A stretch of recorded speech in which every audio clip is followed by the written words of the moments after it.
Hello and welcome to yesterday's Airlines. In this video I'm going to be taking a closer look at my collection of Pan American World Airways 400 scale airliners.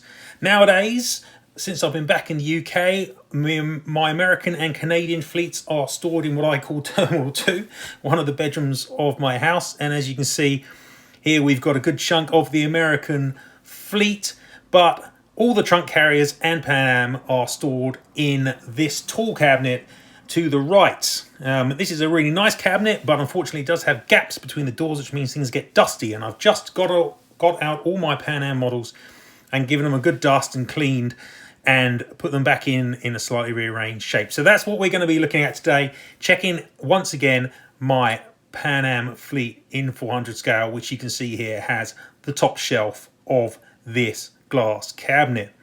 And it's not the first time that I've looked at my Pan Am fleet. About 3 years ago, back in 2021, I also had a look. This was when I was back in New Zealand, and you see the video is on the YouTube channel, but things have changed a bit since then. And one of the things that's changed is I've got a lot more subscribers to the channel. So thank you very much to everyone who subscribes. And if you haven't subscribed already, please do so.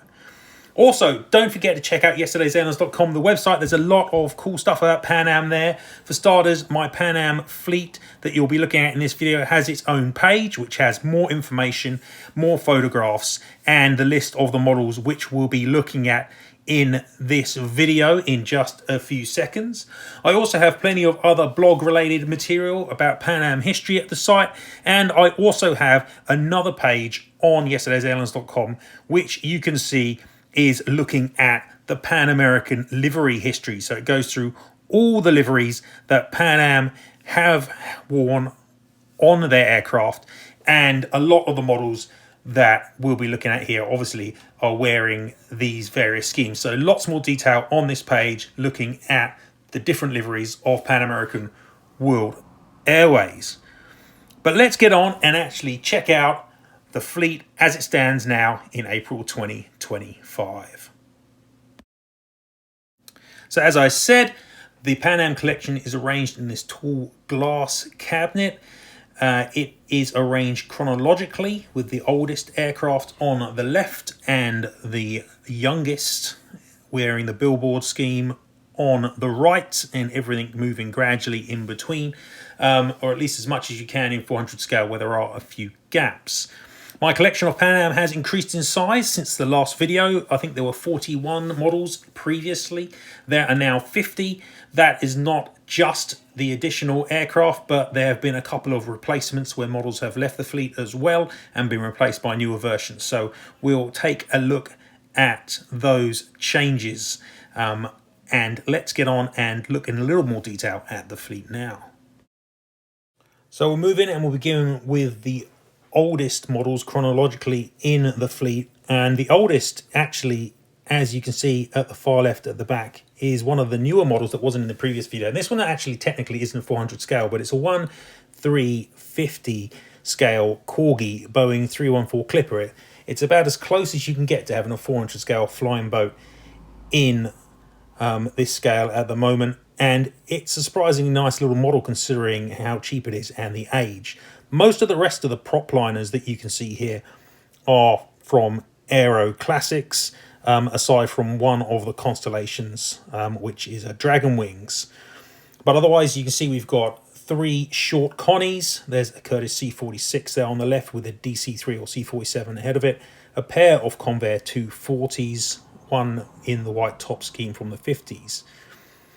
Then we've got a DC-7C with a Stratocruiser behind it, a DC-6, not a common type in Pan Am's fleet, and behind that, moving into the Globe scheme, a DC-4 or a C-54. That one's a freighter. There's also a DC-7C freighter and another Connie behind that. Above them, we've got some of the larger jets, including a nice Fantasy Concorde from Dragon Wings, which is an aircraft type Pan Am ordered, and in fact aircraft were building for it before they cancelled their order. And then we're moving into the pure jet age here, lots of long title Pan American DC-8s, 707s and a 727.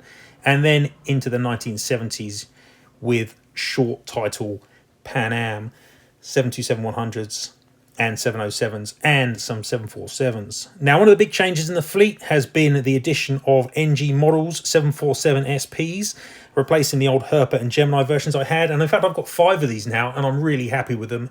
They're looking great. There's a pair there, and those are looking really nice. You can also see that we've got a second, or I've added a second NG Pan Am TriStar to the fleet here as well. And in fact, one of the 707s to the left of that, which has aerials and denotes it as not being Aero Classics, is the Big Bird Mark III from, I think, last year. Now we've got some of the later Pan Am fleet from the late 70s, early 80s, after the national merger. DC-10s and 727s, and you can see both with natural metal bellies and white bottoms. At the back, we've got a pair of Flight 50 747 SPs. Those are both NG once again.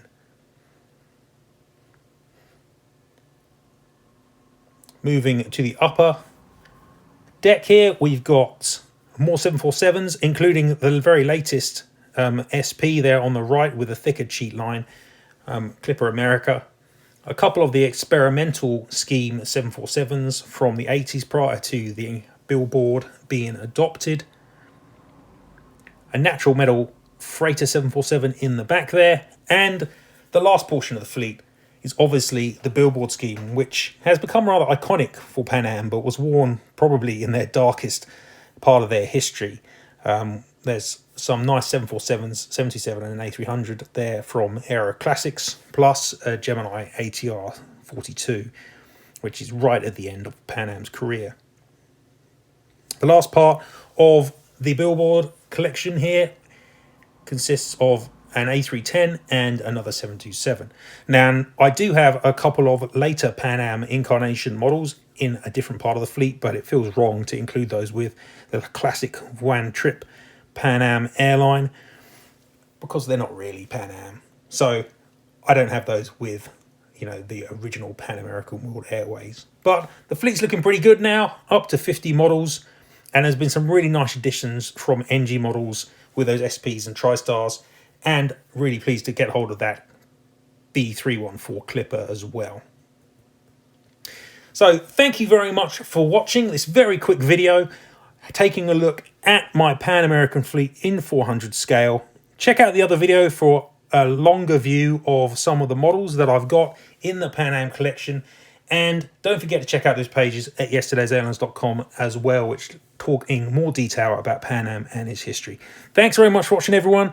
Hope you've enjoyed this short look at my Pan Am collection, and I'll see you next time at Yesterday's Airlines.